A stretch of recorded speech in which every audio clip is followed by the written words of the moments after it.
Creating a story is simple, isn't it?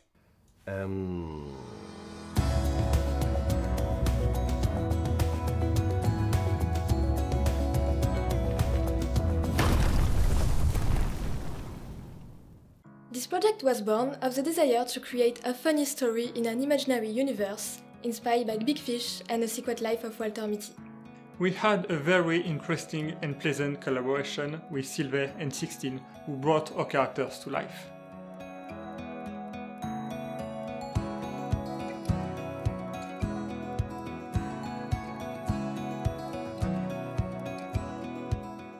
Toys play a huge part in the story, so we based the 3D assets on real toy shapes. For the boat, we replaced plastic with real boat materials, like wood, steel and fabric. But to keep a playful aesthetic, we maintain a toy-like color scheme. I made clean wood textures in Marie and used masks to give it a time-worn aspect. Then I added procedural lichen converting into maps to optimize render time. I modeled and rigged the robot. To show scale and make him look huge, I added several small mechanical pieces. Finally, to add wear and tear, I created realistic textures in Marie and Substance Painter. The moon is a hero asset, almost a character, so making it seem both alive and imaginary was crucial. I made some concepts to decide how much I should exaggerate its shape. Then I used a lot of moon photography in Marie to make bump maps and bring tiny details to the sculpt. Once the moon was on the ground, we wanted it to appear alive but wounded.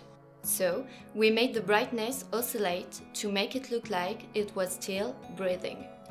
To emphasize the magical aspect, I created a thin layer of smoke and particles that gravitate around it.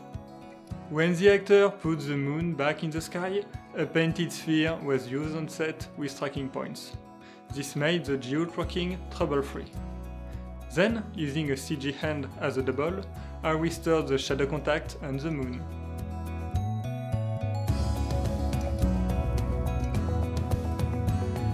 The light board and keyframe I made allowed me to find a dramatic but dreamy mood for each sequence of the film.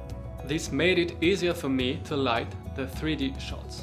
We made some design changes later, for example to the robot, but the mood remained the same. Another challenge was using daytime shots for both day and night sequences. For the night shots, the lighting needed to be done in 2 steps. First, we shot on an overcast day, so I matched the plates. Then I created passes for the night lighting.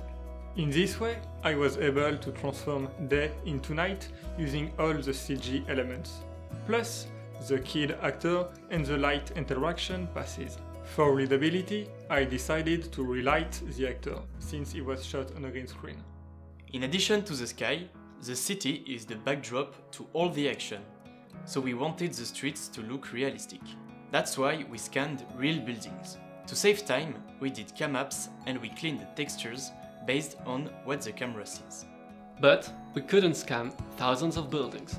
So in Houdini, I created a building tool to fill them into the background. This allowed us to do rooftop shots. I did several procedural shaders using Substance Designer entitled Photos taken on set. To resolve our technical needs and save time on repetitive tasks, I created several tools in Python with Qt. For example, several scripts to manage the huge number of buildings between Houdini and Maya. The story takes place in a fantasy universe, so we minimized the RBD effects to avoid melodrama. To simplify my work, my entire RBD setup was adaptable to all the shots. I also did a realistic fracture tool to speed my work. I mainly worked on the robot's animation. I had to keep 2 important considerations in mind: toy-like movements and a massive weight. My references were real-life toys and the robots from the movie Pacific Rim. We wanted the music to bring a cartoonish and joyful mood, so we collaborated with composer Ian Menou and several students from the Sound Design School audio workshop. We hope you enjoyed this story as much as Thank you!